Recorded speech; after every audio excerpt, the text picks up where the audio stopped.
നന്ദുവിനോട് അനാമിക വരരുതെന്ന് പറഞ്ഞിട്ടും നന്ദു അനന്തപുരിയിലെത്തി. അത് മാത്രമല്ല അനിയുമായിട്ട് ഭയങ്കര സൗഹൃദമാണ് കേട്ടോ. എന്നാൽ എല്ലാം തകർന്നു നിൽക്കുന്ന അനാമിക നന്ദുവിനെ അങ്ങ് തീർക്കാൻ വേണ്ടി നോക്കുകയാണ്. എന്തായാലും രണ്ടു കൽപ്പിച്ച് അനാമിക നന്ദുവിന് ചായ ഇട്ട് കൊടുക്കുന്നുണ്ട്. ആ ചായയിൽ എന്തോ കലർത്തുന്നതായിട്ട് ദേവ്യാനി കാണുന്നുണ്ട് കേട്ടോ. പിന്നെ ദേവ്യാനി നിർത്തി പൊരിക്കുന്നുണ്ട് അനാമികയെ. എന്തായാലും ആ ഒരു കിടലൻ ട്വിസ്റ്റ് നിറഞ്ഞ എപ്പിസോഡാണ് ഇന്നത്തേത്. എന്തായാലും നമുക്ക് എപ്പിസോഡ് സ്റ്റാർട്ട് ചെയ്യാം. ആദ്യം തന്നെ കാണിക്കുന്നത് നന്ദുവും കനകയും ഗോവിന്ദനും ഒക്കെ ഒരു ഭാഗത്ത് ഇരിക്കുന്നതാണ്. അനാമികയെ കണ്ടപാടെ ഗോവിന്ദൻ ചോദിക്കുന്നുണ്ട്, മോളെ വീട്ടിൽ നിന്ന് അച്ഛനും അമ്മയും വരില്ലേ? ഈ ചോദ്യം കേട്ടപ്പോൾ അനാമികയ്ക്ക് ആകെ അങ്ങ് ദേഷ്യം വരണട്ടോ. അപ്പൊ അനാമിക പറയുന്നുണ്ട്, അവർ വന്നിട്ട് എന്തിനാ? നിങ്ങളുടെയൊക്കെ മുഖം കാണാനോ? അവർ ഈ ലോകത്ത് ഏറ്റവും കൂടുതൽ വെറുക്കുന്നത് എന്റെ ജീവിതം തകർത്ത നിങ്ങളെയൊക്കെയാ. ഇത് കേട്ടിട്ട് നന്ദുവിന് പേര് വിരലിൽ അങ്ങ് തരുത്ത് കയറുന്നുണ്ട് കേട്ടോ. അപ്പൊ തന്നെ മുത്തശ്ശൻ പറയുന്നുണ്ട്, അനാമികെ, ഈ നിൽക്കുന്നത് നയനമോളുടെയും നവ്യമോളുടെയും അച്ഛനും അമ്മയാ. അവർക്ക് കൊടുക്കേണ്ട മര്യാദ കൊടുത്തിട്ട് വേണം സംസാരിക്കാൻ. അല്ലാതെ എന്തും വിളിച്ചു പറയാനാവരുത്. നിങ്ങളൊക്കെ കയ്യിലിരിപ്പോട്ട് തന്നെയാ നിങ്ങളുടെ ജീവിതം എങ്ങനെയാകുന്നത്. അതിന് മറ്റുള്ളവരെ ചൂണ്ടിക്കാണിച്ച് ക്രൂശിച്ചിട്ട് കാര്യമില്ല. മുത്തശ്ശനും മുത്തശ്ശിയും എപ്പോഴും എന്നെ കുറ്റപ്പെടുത്തത്തേ ഉള്ളൂ. ദേ, ഇവളോട് ഞാൻ ഇന്ന് വരരുതെന്ന് പറഞ്ഞതല്ലേ? പിന്നെ എന്തിനാ അവൾ അനിയെ കാണാൻ വേണ്ടി മനഃപൂർവ്വം ഇങ്ങോട്ട് വന്നത്? ഇത് കേട്ടപ്പോ കനക പറയുന്നുണ്ട്, ഒന്ന് നിർത്തുന്നുണ്ട് അനാമികെ. എപ്പോഴും നീ ഇതേനെയാണല്ലോ പറഞ്ഞുകൊണ്ടിരിക്കുന്നത്. എന്റെ മോൾ അനിയുടെ അടുത്തോട്ട് പോലും ചെന്നിട്ടില്ല. പിന്നെ എന്തിനാ നീ ഇങ്ങനെ പറയുന്നത്? പറയേണ്ട സാഹചര്യം അച്ഛനമ്മയെ ഒരുക്കി കൊടുക്കുകയാണല്ലോ. ഇത് കേട്ടപ്പോ കനക പറയുന്നുണ്ട്, ദേ, മനസ്സിൽ പോലും വിചാരിക്കാത്ത കാര്യങ്ങളാ അനാമിക പറഞ്ഞുകൊണ്ടിരിക്കുന്നത്. ഇങ്ങനെ നിരന്തരം ഇപ്പോഴും ഇവിടെ വരുമ്പോ എന്റെ മോളെ കുറ്റപ്പെടുത്തിക്കൊണ്ടിരുന്ന ഇല്ലാത്ത ചിന്തകൾ ഇവരുടെ മനസ്സിൽ വരും. അതൊക്കെ ഉണ്ടാക്കാൻ കാരണക്കാരിയാവുന്നത് നീയാണ്. അതൊന്നും ഓർത്താ കൊള്ളാം. ആ സമയത്ത് ജാനകി വരുന്നുണ്ട്. കൊള്ളാം കൊള്ളാം, ഇന്നലെ എന്റെ മരുമകളെ ഈ മൊട്ടച്ചിയെ വിളിച്ച് പറഞ്ഞതാ ഇങ്ങോട്ടേക്ക് എഴുന്നള്ളണ്ടാന്ന്. അങ്ങനെ ഒരു പെണ്ണ് വിളിച്ചു പറയുന്നുണ്ടെങ്കിൽ അവളുടെ നിസ്സഹായാവസ്ഥ നിങ്ങൾക്ക് മനസ്സിലാക്കിക്കൂടെ? എന്നിട്ട് ഇവൾ ഇങ്ങോട്ട് വന്നിട്ടുണ്ട് എന്നുണ്ടെങ്കിൽ അതിനർത്ഥം പിന്നെ എന്താ? എന്റെ മോൻ മനഃപൂർവ്വം എങ്ങനെയെങ്കിലും ഒഴിഞ്ഞു മാറും. എന്റെ മോന്റെ സ്വഭാവം എനിക്കറിയാം. എന്നാൽ നീയൊക്കെ കൂടി എന്റെ മോനെ ഇവിടെ കിട്ടിയിട്ടിരിക്കുക. അപ്പൊ മുത്തശ്ശൻ പറയുന്നുണ്ട്, ഒന്ന് നിർത്തുന്നുണ്ടോ? ഇവിടെ ഒരു മംഗളകർമ്മം നടക്കാൻ പോവാ. ആ സമയത്ത് ഇതുപോലുള്ള വഴക്കുകൾ വേണ്ട. ഒരു സ്വസ്ഥതയും സമാധാനം തരില്ല. ഞാൻ വിളിച്ചിട്ടാ ഇവരിങ്ങോട്ട് വന്നത്. ഞാൻ വിളിച്ച അതിഥികളെ നിങ്ങൾ ആക്ഷേപിച്ചിറക്കുകയാണോ ഈ വീട്ടിൽ നിന്ന്? അത്രമാത്രം ധൈര്യമൊക്കെ നിങ്ങൾക്ക് വന്നോ? ഇത് കേട്ടപ്പോൾ ഗോവിന്ദൻ പറയുന്നുണ്ട്, മൂർത്തി സാറേ, ഇതിന്റെ പേരിൽ അവരിനി വഴക്ക് പറയണ്ട. ഞങ്ങൾ പറഞ്ഞതല്ലായിരുന്നു ഞാനും കനകയും മാത്രം വരുന്നുള്ളൂന്ന്.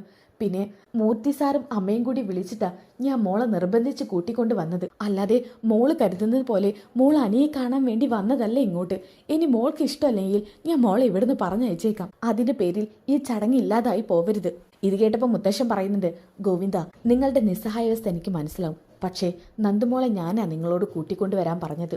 അതുകൊണ്ട് നന്ദുമോൾ ഈ ചടങ്ങ് കഴിയുന്നത് വരെ എങ്ങോട്ട് പോകുന്നില്ല. അതെ, ഇദ്ദേഹം പറഞ്ഞതാ ശരി. ഗോവിന്ദ, മോളെ എങ്ങോട്ടും പറഞ്ഞയക്കരുത്. അമ്മേ, ഇങ്ങനെയൊക്കെ കാണുമ്പോ പിന്നെ ഞാൻ എന്താ ചെയ്യേണ്ടത്? അപ്പൊ തന്നെ അങ്ങോട്ട് ആദർശ് വരുന്നുണ്ട് കേട്ടോ. അച്ഛാ, അമ്മ, ഇവക്ക് വേണ്ടി നന്ദു എങ്ങോട്ട് ഇവിടുന്ന് പോകുന്നില്ല.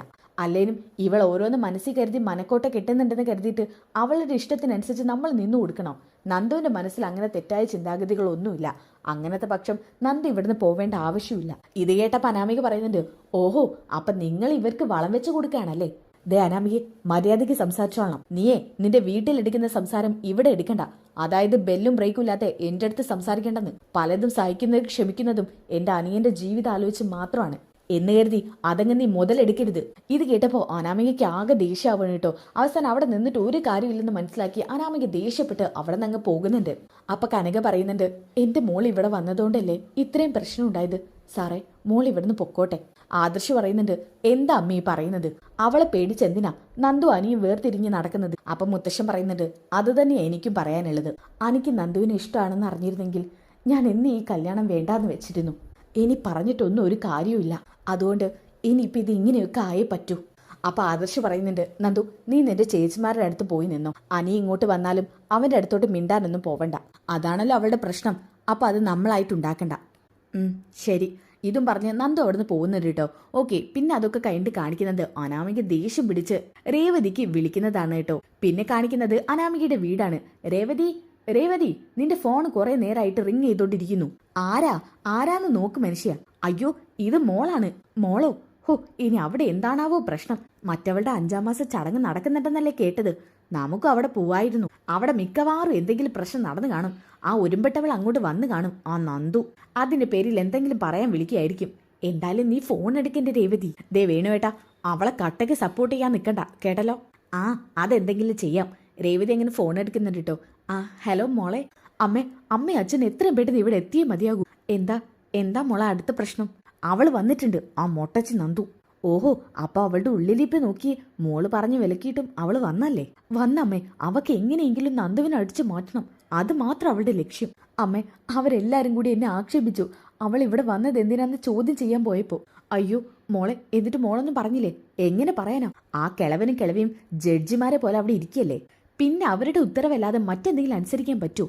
അതിനാ ഞാൻ അച്ഛനും അമ്മയോട് ഇങ്ങോട്ട് വരാൻ പറഞ്ഞത്. എത്രയും പെട്ടെന്ന് ഈ കാര്യത്തിൽ ഒരു തീരുമാനം ഉണ്ടാക്കി പറ്റൂ. അയ്യോ, എന്താ വേണുവേട്ടാ ചെയ്യാ? നമുക്ക് അങ്ങോട്ട് ചെന്നാലോ? ഏയ്, അതൊന്നും വേണ്ട. അവക്ക് എട്ടിന്റെ പണി കൊടുക്കാൻ എനിക്കറിയാം. എന്താ വേണുവേട്ടാ, എനിക്കൊന്നും മനസ്സിലാവുന്നില്ല. അമ്മ അമ്മ എന്താ ഈ പറയുന്നത്? ദേ, നിന്റെ അച്ഛൻ എന്തോ ഉപായം പറഞ്ഞു തരുന്നുണ്ട്. നീ ആ ഫോൺ ഇങ്ങ് തന്നെ എന്നും പറഞ്ഞ് വേണു ആ ഫോണ് വാങ്ങിക്കുന്നുണ്ട് കേട്ടോ. എന്നിട്ട് പറയുന്നുണ്ട്, മോളെ, ഇനി ഞാൻ പറയുന്നത് നീ നല്ല ശ്രദ്ധിച്ച് കേട്ടോളണം. നീ ഒരു കാര്യം ചെയ്യ്, അവളെ ഒന്ന് സ്നേഹിക്കി, ആ നന്ദുവിനെ. അവളെ ഞാൻ സ്നേഹിക്കാനോ? അച്ഛൻ എന്തൊക്കെ ഈ പറയുന്നത്? എനിക്ക് അവളെ കൊല്ലാനുള്ള ദേഷ്യമുള്ളത്. കൊന്നില്ലെങ്കിലും അവളെ നമുക്ക് എഴുന്നേക്കാൻ കയ്യത്ത് കോലത്തിലാക്കിയിടാം. എങ്ങനെ അച്ഛാ? അവളെ ഒന്ന് സ്നേഹിച്ചിട്ട് അവക്കൊരു കപ്പ് ചായ കൊണ്ടു കൊടുക്ക്. പിന്നെ പറയുന്ന ഒന്നും അവളെ കാണിക്കുന്നില്ല കേട്ടോ. എന്തായാലും ആ ചായയിൽ എന്തോ കലർത്താൻ വേണ്ടിയിട്ടാണ് വേണു പറഞ്ഞു കൊടുക്കുന്നത്. അതൊക്കെ കഴിഞ്ഞ അനാമിക പറയുന്നുണ്ട്, അച്ഛാ, ഈ ഐഡിയ എന്തായാലും പാളി പോവില്ലല്ലോ? ഒരിക്കലും ഇല്ല മോളെ, അവക്ക് എട്ടിന്റെ പണി തന്നെ നമുക്ക് കൊടുക്കണം. ശരി അച്ഛാ, എന്തായാലും അധികം വൈകിപ്പിക്കുന്നില്ല. ഇതും പറഞ്ഞ് അനാമിക ഫോൺ കട്ട് ചെയ്യുന്നുണ്ട് കേട്ടോ. അപ്പൊ രേവതി വേണുവിനെ ചോദിക്കുന്നുണ്ട്, അതെ, നിങ്ങൾ എന്താ അവക്ക് പറഞ്ഞു കൊടുത്തത്? ഇതൊക്കെ ചെയ്തിട്ട് അവസാനം നമുക്ക് തന്നെ തിരിച്ചടിയായി വരുമോ? വരുന്നുണ്ടെങ്കിൽ അങ്ങ് വരട്ടേടി, അല്ലാതെ എത്രയെന്ന് വെച്ചിട്ടാ ഇതിങ്ങനെ കണ്ടുകൊണ്ട് നിൽക്കുന്നത്? അച്ഛൻ്റെ ഓരോ കുരുട്ടുബുദ്ധി ചെയ്തിട്ട് അവസാനം എല്ലാം തിരിച്ചടിയായി കിട്ടുന്നത് നമുക്കായിരിക്കും. ഓക്കെ, ഇനി അതൊക്കെ കഴിഞ്ഞിട്ട് കാണിക്കുന്നത് അനാമിക കിച്ചണിലോട്ട് പോകുന്നവരാണ് കേട്ടോ. അന്നേരം കിച്ചണിൽ ആരും ഇല്ല കേട്ടോ. അനാമിക എന്തായാലും നന്ദുവിന് ചായ ഇടുന്നുണ്ട്. ആ സമയത്താണ് അങ്ങോട്ടേക്ക് ദേവയാനി വരുന്നത്. കിച്ചണിൽ കയറാത്ത അനാമികയെ കണ്ടപ്പോൾ ദേവയാനി ഒന്ന് ആകെ ഷോക്കായി പോവാണ് കേട്ടോ. ഇവളെന്താ കിച്ചണില്? ഇതും പറഞ്ഞ് ദേവയാനി ശ്രദ്ധിച്ചുകൊണ്ട് നിൽക്കുകയാണ് കേട്ടോ. ആ സമയത്താണ് എന്തോ ഒന്ന് കലർത്തുന്നതായിട്ട് ദേവയാനി ശ്രദ്ധിക്കുന്നത്. ഈശ്വര, ഇനിയത്തെ ഇവൾ ആർക്കാണോ കൊണ്ടുകൊടുക്കാൻ പോകുന്നത്? എന്റെ ഈ അവസ്ഥയ്ക്കൊക്കെ പിന്നിലും ഇവളുടെ വീട്ടുകാരും ആയിരുന്നെന്നാ തോന്നുന്നത്. ശരിയാക്കി തരാടി ഞാൻ നിന്നെ. എന്തായാലും അനാമികയുടെ മുഖത്ത് നല്ല സന്തോഷമാണ് കേട്ടോ ഉള്ളത്. ആ സമയത്ത് കയറി വരുന്നത് പോലെ ദേവയാനി ആക്ഷൻ കാണിക്കുന്നുണ്ട് കേട്ടോ. ദേവയാനെ കണ്ടിട്ട് അനാമിക ഒന്ന് ഞെട്ടുന്നുണ്ട്. ആഹാ, മോള് കിച്ചണിൽ എന്തെടുക്കുക? ഒന്നുമില്ല, ഒരു ഗ്ലാസ് ചായ എടുത്തതാ. ശരി. ഹാവൂ, ഇവരൊന്നും കണ്ടിട്ടില്ലെന്നാ തോന്നുന്നത് എന്നിങ്ങനെ അനാമിക മനസ്സിൽ ആശ്വസിക്കുന്നുണ്ട്. നീ കൊണ്ടു കൊടുക്കടി, ആർക്കായാലും അത് നിന്നെക്കൊണ്ട് തന്നെ ഞാൻ കുടിപ്പിച്ച് തരാം. അങ്ങനെ അനാമിക നേരെ പോകുന്നത് അനിയുടെ അടുത്തോട്ടാട്ടോ. അനി ചെറുതായിട്ട് ഇങ്ങനെ ഒരു വ്യായാമമൊക്കെ ചെയ്തുകൊണ്ടിരിക്കുന്നുണ്ട്. അപ്പൊ അങ്ങോട്ട് വന്നിട്ട് അനാമിക പറയുന്നുണ്ട്, ദേ ചായ. ഇവള് ചായയായിട്ട് വരുന്ന കണ്ടപ്പോൾ അനിക്ക് എന്തോ ഡൗട്ട് അടിക്കാൻ കേട്ടോ. അനി എന്തായാലും ആ കലക്കി വെച്ച ചായ തന്നെ എടുക്കാൻ പോവാണ് കേട്ടോ. അനി ദാ ഇതെടുത്തോ. അതെന്താ അതെടുത്താല്? അല്ല, അനിക്ക് അത്ര കടുപ്പം ഇഷ്ടമല്ലല്ലോ, ഇത് കുറച്ച് കടുപ്പം കൂടുതലാ. എന്താ ഇത് പതിവില്ലാതെ നീ ചായയൊക്കെ ആയിട്ട്? മറ്റവരൊക്കെ തിരക്കില്ല, അപ്പൊ പിന്നെ ഞാൻ തന്നെ ചായ കൊണ്ടുവരാന്ന് കരുതി. പിന്നെ ആ പതിവ്രതകളുടെ അച്ഛനും അമ്മയും അനിയത്തിയൊക്കെ വന്നിട്ടുണ്ടല്ലോ, അവർക്കും കൂടി ചായ എടുത്തിട്ടുണ്ട്. ഇനിയിപ്പോൾ അതിനൊരു പ്രശ്നം വേണ്ടാലോ. ശരി ശരി. എന്തായാലും അനാമിക ചായയുമായിട്ട് ഇനി നന്ദുവിന്റെ അടുത്തേക്കാട്ടോ നീങ്ങുന്നത്. നന്ദു മുകളിലെ സിറ്റ് ഔട്ടില് ഫോൺ നോക്കി ഇങ്ങനെ നിൽക്കുന്നുണ്ട് കേട്ടോ. ആ സമയത്ത് അനാമിക അങ്ങോട്ട് ചെല്ലുന്നുണ്ട്. നന്ദു, ആ എന്നാ ചായ എടുക്ക്. അയ്യോ, എനിക്കിപ്പോൾ ചായ വേണ്ട. അയ്യോ, എൻ്റെ പ്ലാനൊക്കെ തകർന്നു. അതെ, ഒരാൾ ആദ്യമായിട്ട് എന്തെങ്കിലും എടുത്തോണ്ട് വരുമ്പോൾ എന്തിനാ അത് വേണ്ടെന്ന് പറയുന്നത്? അതുകൊണ്ടല്ല അനാമികെ, എനിക്കിപ്പോൾ ചായ കുടിക്കാൻ തോന്നുന്നില്ല. ഓ, എനിക്ക് മനസ്സിലായി. എന്നോടുള്ള വൈരാഗ്യം വെച്ച് ഞാൻ ഉണ്ടാക്കിക്കൊണ്ട് വന്ന ചായ കുടിക്കാൻ നിനക്ക് പറ്റുന്നില്ല, അത് പറഞ്ഞാൽ മതി. ഇതൊക്കെ കൊണ്ട് തന്നെയാ ഞാൻ നിന്നെയൊക്കെ സംശയിക്കുന്നത്. ശരി, അനാമികയ്ക്ക് ഇപ്പം എന്താ വേണ്ടത്? ഞാൻ ഈ ചായ കുടിച്ചാൽ പോരെ, അതിങ്ങ് തന്നേക്ക്. ഇതും പറഞ്ഞ് നന്ദു അതിൽ നിന്നൊരു കപ്പ് എടുക്കാണ്. കുടിക്കടി, നന്നായിട്ട് കുടിക്ക്. ആ സമയത്ത് തന്നെ അനിക്ക് എന്തോ സംശയം തോന്നുന്നുണ്ട് കേട്ടോ. അനി അങ്ങോട്ട് വരുന്നുണ്ട്. നന്ദുവിന് ഇവിടെ ചായ തന്നോ? അതെന്താ ഇവക്ക് ചായ കൊടുത്തെന്ന് കരുതിയിട്ട് എനിക്ക് എന്തെങ്കിലും പ്രശ്നം പറ്റുമോ? അയ്യോ, പതിവില്ലാത്ത കാര്യമായതുകൊണ്ട് ചോദിച്ചതാ. എന്ന് നന്ദു വരുമ്പോൾ അവളോട് വഴക്കിടാനാണല്ലോ നിനക്ക് നേരം. അങ്ങനെയൊക്കെ ആയിരുന്നു. ഇത് നന്ദു, നീ ഇനി എന്നോട് സംസാരിക്കാനൊന്നും നിൽക്കണ്ട. പിന്നൊരു കാര്യം, നിന്നോട് ഞാൻ ഇന്നലെ വിളിച്ചു പറഞ്ഞതൊക്കെ തെറ്റായിപ്പോയി. അതിനോട് ഞാൻ ക്ഷമ ചോദിക്കുക. നിനക്ക് ഇനി എപ്പോൾ വേണമെങ്കിലും ഇങ്ങോട്ട് വരാം എന്ന് കരുതി അനിയോട് അടുത്ത് സംസാരിക്കൊന്നും വേണ്ട.